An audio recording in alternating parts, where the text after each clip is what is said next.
we want to target churches. As a Christian institution, we want to target villages. As a Christian institution, we want to target even secular institutions and remind them that we have a duty to take care of our environment. International Leadership University, the future we desire will not come from intention alone, but from action that is rooted, inclusive, and brave. But in all these programs, we mainstream ethics and integrity. Because even when we were developing these programs, we talked to experts in the ICT industry, and they said our problem is, again, not skill. This country is very gifted. It is one of the best in Africa in terms of the whole ICT sector. That's why M-Pesa, we are the home of M-Pesa for the world and so on. But our challenge is integrity again. You know, they were saying again, if you could just, in fact, one of the players in the industry said, if you can guarantee to me, and we told them we are willing to work towards that challenge, that every graduate from ILU will be a person of integrity. I'll absorb all those graduates. So we don't have a problem even of joblessness.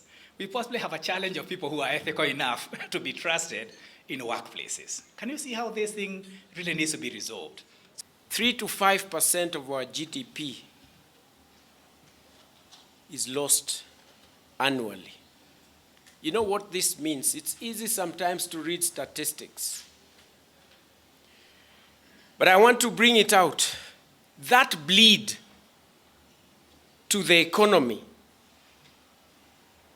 and its entire output, economic output, costs us about 870 billion Kenya shillings annually. This is strictly due to climate change. That's the cost of floods. That's the cost of droughts. That's the failed harvest, the lost jobs that we have lost in this country, the damaged infrastructure.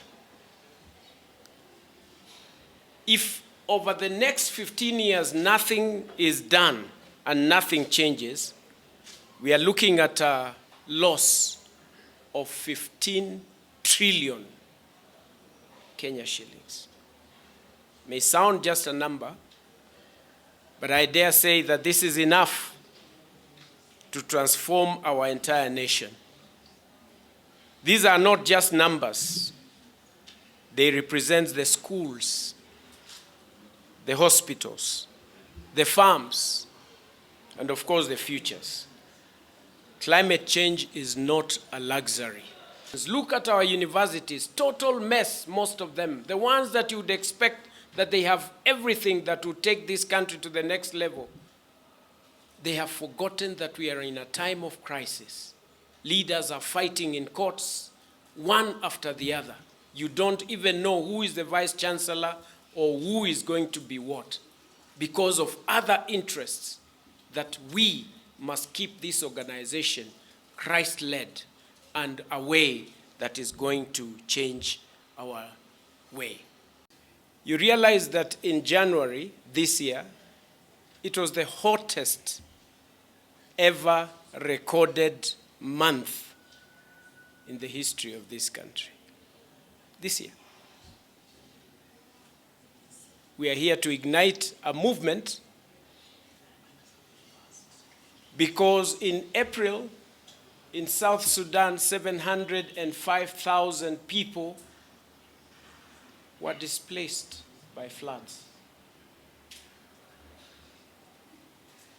We are here to ignite a movement because in the same month in Ethiopia, 10 million people were terribly affected by the floods in that country. And I deliberately pick all those places that are very far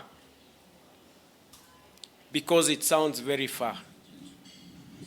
And I will now make you a little bit uncomfortable why we are here to ignite a movement. As scholars and as we discuss many issues regarding CO2 emissions, we imagine that this is a story that is very far.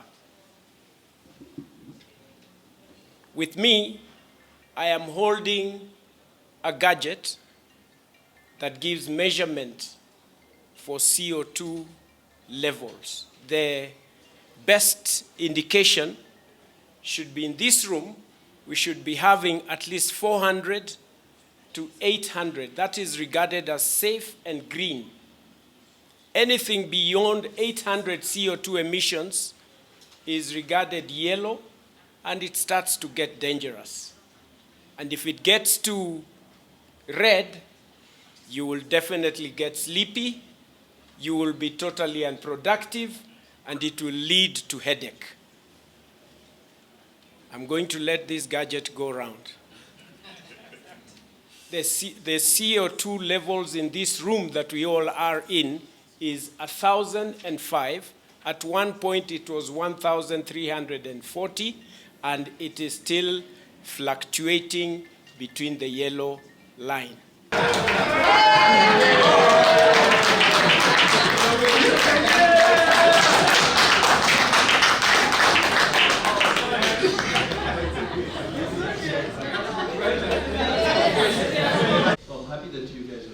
Initiating this sustainability, but take sustainability at another level, looking at how it has been defined, what you're doing, and try to put it at a certain level where it can be more useful. Connect with people who are working on the economy.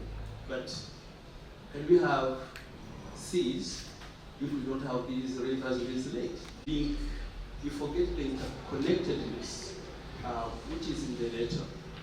People really don't connect. You talk about someone who's talking in water and be able to help in capacity building. The last thing I want to say is that in my life as academia, you can take that and be able to help people understand and also use that, because your institute is about, it can be tapped into and be brought here. IUCN has tools that it has initiated. When we talk about nature-based solution, the deficits scientific commissions. I'm talking about this here because really these are scientific-based commissions that people here know. And if you are an institute or a university, you can always, others who are working on the coast, trying to do some restoration, sometimes they don't speak.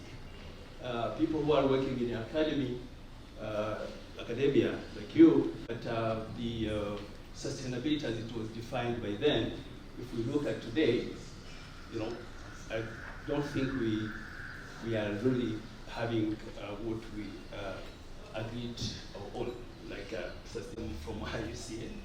My name is Innocent. So International Union for Conservation of Nature. So the core mandate for us is about nature. Thank you so much. And I would also like to see that some of our partners are here. I'm seeing PACJA and also IUCN. Thank you. We also like to meet with the other university later and other partners. Thank you. Wow, thank you. It's good. That's the practice and action.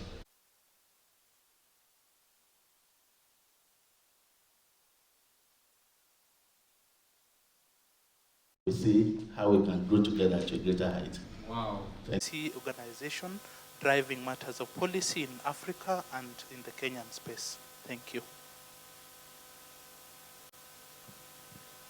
Good morning, everyone. My name is Duncan Omwami. I'm not yet a doc, but I know by the end of next year I'll be conferred by the powers, depending on how the situation is. And Executive Director of Aging Concern Foundation. We come from the population aging space, implementing climate adaptation initiatives. Good morning. My name is Dr. Faith Muniale from World Vision International. I lead a program called Restore Africa. We do land restoration, livelihood enhancement, and carbon. Awilala. I'm from the African Group of Negotiators Expert Support here in Nairobi. I'm an associate professor of agricultural economics, and it's nice to be here at the Agnes and the Restoration Ecology. Thank you. From the International Peace Support Training Center. I'm there as a senior researcher in the Peace and Security Research Department. Good morning.